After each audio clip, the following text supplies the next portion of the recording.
மாமா பனையாரம் எங்களுக்கு எல்லாம் தெரியாம போச்சியா. ஒரு குளம் நொங்கு வேணாலும் தேடிதான் அலைய வேண்டியது இருக்கு. நொங்கு வேணும். மாமாவுக்கு நல்ல மனசு அங்க வரும். கேட்கணும் வெட்டிதான் இந்த பனையில கிடக்கா. வெட்டும் வெட்டும் வெட்டும் வெட்டும் வரும். சிங்க யாரு வரும்.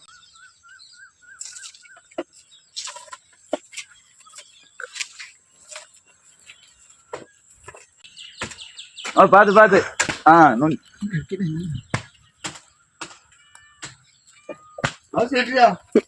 போதும் போதும் போதும் மாமா போதும். நாளைக்கு வெட்டிக்கலாம் போதும் வாங்க.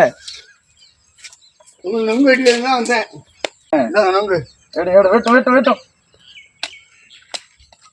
மச்சான கொடுங்க. அருமையா இருக்க நொங்கு.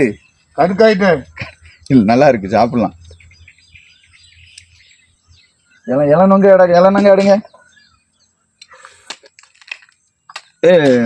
கோடைப்பாளையில வந்த நொங்கு இனிப்பா இருக்கும். நல்லா இனிப்பா இருக்குமாமா. நொங்கு குடிச்சா மருத்துவ குணம் இருக்கா இல்லையா? அம்மா நொங்குல நிறைய மருத்துவ குணம் இருக்குல்ல. இது இளம் நொங்கா இருக்கு. குடிக்கலாம்.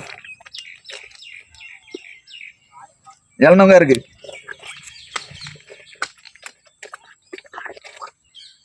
கிராமத்துல கஷ்டப்பட்டாலும் இருக்கிறது ஒரு சந்தோஷமா இருக்குன்னு. இது கிடைக்குமா? இந்த மாதிரி தேவைப்பட்ட பொருளை டக்கு டக்குன்னு எடுத்து சாப்பிட்டுக்கிட்டு தான் இந்த வரும்.